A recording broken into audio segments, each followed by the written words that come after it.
Kia ora, hi everyone, I'm Green Party co-leader Marama Davidson and I'm here with my co-leader James Shaw. How's it going, James? Great, as it turns out. Hi everyone. Today's been a really huge day for the government and for the Green Party. Today we presented the government's budget and it is the greenest budget ever. In particular, the highlights from today were a massive increase in Department of Conservation funding, the largest since 2002. Yep. That's a really big deal. Also putting in the startup capital for the Green Investment Fund to help direct the economy towards the low carbon economy, which is also a really big deal. Not strictly in today's budget, but we did talk about it today, $14 billion into green transport for rapid transit like light rail through Auckland, massive public transport spending, and $1 billion fund for biking and walking. Awesome. We also are going to make sure people have warm, safe, healthy homes. So $142 million for home installation. This has always been what the Greens have wanted for our homes, for our families. And new funding, oh my goodness, for the agencies, the services that have been pushed to the brink for dealing with frontline sexual violence services. So I'm super pleased particularly about that as well. So we'd love to know what you think, and you can sort of stick some questions in the comment section, and we'll be, when we look down, that's what we're doing. We're kind of going, oh look, here's a question from David. From David. So we've got a first question from David. David asks, have all the possibilities for Auckland public transport been fully considered yet? Specifically, an overhead gondola instead of light rail. What do you reckon? Well, so I think a decision has been made on the light rail. There's a big plan which you probably hear called ATAP, which is the Auckland Transport Area Plan, and that's been in development, frankly, for years and years, and they have considered a lot of options. And so I think we're at the point now that Phil Twyver, the Minister of Transport, Julian Cento, the Associate Minister of Transport, Green, that they're kind of ready to get rolling on that. Yeah. Actually, but can I say, gondolas, not such a crazy idea, because I know people might think that, right? But in London, there is actually a gondola across the Thames, and it carries thousands of people across the Thames every single day. So good question, actually. We've got another one from Emma. Emma says, I'm interested to know what Marama thinks of today's budget as a relatively new co-leader for the Greens. I was so proud to stand up and give the speech today next to you, James, because we've turned the waka in the proper direction, and for at least 9 years the core services that hold us together in our communities have been starved: housing, health, education. So at the very, very least we have turned to a real government, a government that wants to look after its people and its planet. I'm pretty chuffed to be a co-leader in this government at the moment. It's a historic time, right? I mean, the Greens have never been in government before, but we've been in Parliament for 21 years, and so today's budget is the first budget that the Greens have had in government. I mean, one of the things was the previous government was all about holding up the balance sheet, holding up the spreadsheet with the numbers on it as if that was the main thing, and everything else around it was falling down. Our rivers, our housing, people living on the streets. We know now in this government that we can't do that anymore, so we're taking a whole different approach, and that's what we campaigned for. Okay, we've got another one from Amy. James, what exactly is the green economy? Right, the green economy is a multifaceted thing, but the way that I like to describe it, there's a really good book called Donut Economics, right? Yeah, right, because it explains it in really visual terms. And so the idea is that there's two concentric rings, and the outer ring is the environmental limits, and we kind of know what they are, right? It's the climate, it's water quality, it's pollution, and so on. And then the inner circle is what they call the social foundation. And actually we know from economics and social sciences, when things stretch too far, your society becomes unsustainable. And so the idea is that between those two circles, that's your kind of safe operating space. And it's a sort of a model for how you think about the economy. The Greens have always said that the economy is a wholly owned subsidiary of the environment.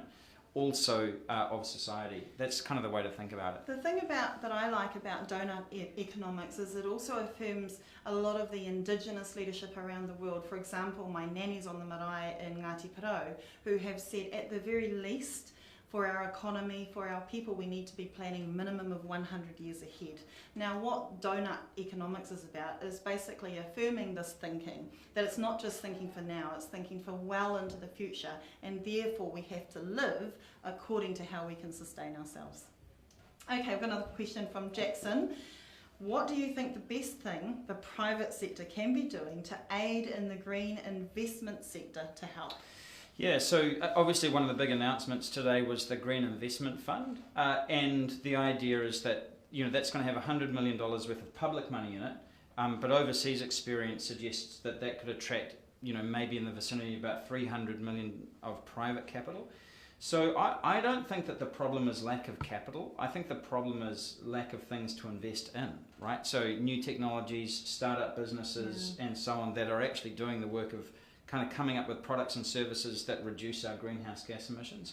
And so I think if there was one thing that the private sector could do, it would be to think of innovations, whether that's new technologies or new startup companies or things like that, that could change the world. Yeah. And then, frankly, I think getting the investment money to scale up won't be a problem. That's my suggestion anyway.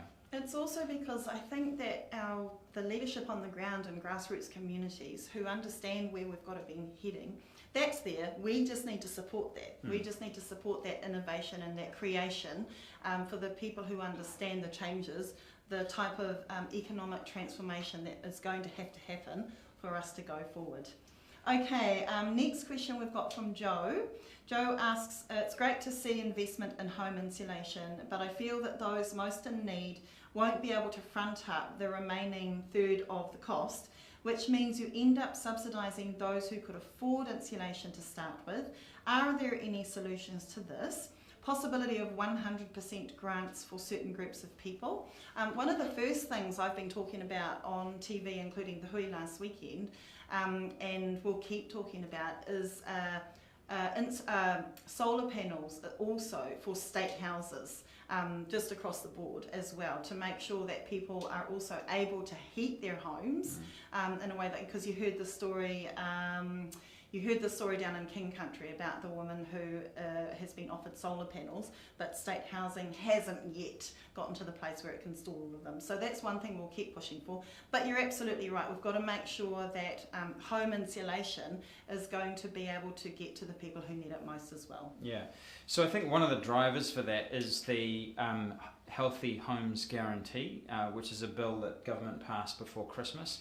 And both the Labour and the Greens have been pushing this for a number of years now, which basically says if you're going to rent a property to somebody else, that property has to meet certain guaranteed minimums, right? Yeah, minimums. And one of those is that it is kind of warm and dry and therefore needs to be insulated. And so what that does is it gives an incentive to landlords.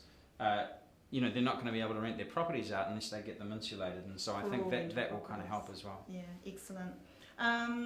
N asks, are there any serious plans, James? We've got serious plans to make New Zealand run on 100% renewable energy. Well, yes, N, we do. And so one of the things that we've done recently is we set up something called the Interim Climate Change Committee. Yeah. And it's got a couple of questions to look at. One of the big questions is how do we get to 100% renewable electricity generation in New Zealand? We also know that if we're going to get to a net zero emissions economy by 2050, about 95% of our vehicles are going to have to be electric. That's going to double electricity demand in New Zealand over the course of the next 30 years. So we're going to have to get that generation from somewhere. The place to get it from, I think, is wind, solar, battery storage, and all of that kind of piece. And I think one of our jobs in government is to work out, well, how do we need to rejig the way that the electricity market works in order to kind of facilitate that?